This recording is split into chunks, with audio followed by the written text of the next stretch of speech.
নমস্কার, save the অরফানের তরফে আমি দিলীপ সাপুই। আমাদের এই অনাথ আশ্রমটি ২৬ বছর ধরে চলছে, ভালো মানুষদের সহযোগিতায় চলছে। আমরা আমাদের এখানে ওয়েলকাম জানাই এবং আপনাদের জন্য আমরা দিনে 4 বার প্রার্থনা করি। আপনারা ভালো থাকুন, আপনাদের বাচ্চারা পরিবার ভালো থাকুক। আমাদের এখানে আসুন, জন্মদিন পালন করুন, মৃত্যুবার্ষিকী পালন করুন এবং বিবাহবার্ষিকী পালন করুন।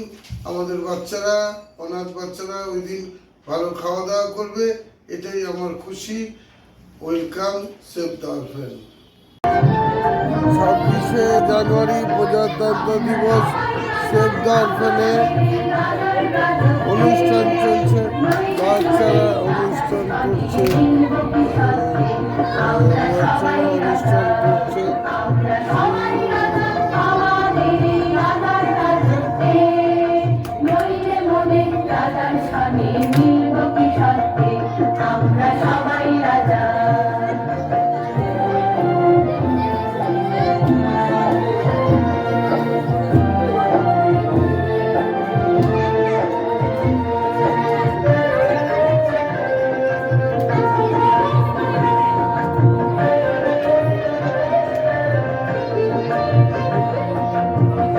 সেভ দ্য অরফান অনাথ আশ্রম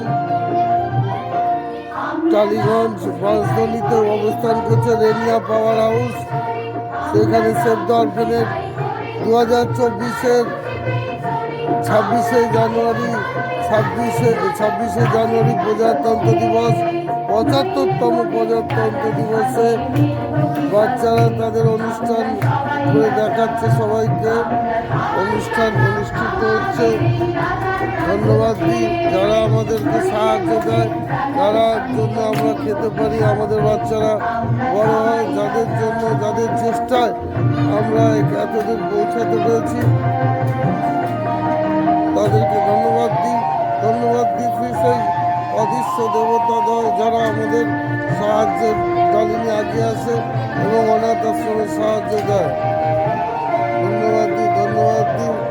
75তম প্রজাতন্ত্র দিবস। সেই প্রজাতন্ত্র দিবসে বাচ্চারা তাদের অনুষ্ঠান করে দেখাচ্ছে সব বাচ্চা গার্জেনদের এবং পাড়ার লোকেদের সামনে। সেভ দ্য অরফান অনাথ আশ্রম, রেনিয়া বাঁশদলি টালিগঞ্জ। 26শে জানুয়ারি প্রজাতন্ত্র দিবস, 75তম প্রজাতন্ত্র দিবস। এই 75তম প্রজাতন্ত্র দিবসে আমরা অনুষ্ঠান করছি। আমরা ভারতবাসী, ভারতের হয়ে আমরা সারাক্ষণ প্রার্থনা করি, ভারতের জন্য গান করি, ভারতের জন্য বেঁচে আছি, ভারতের জন্য আমরা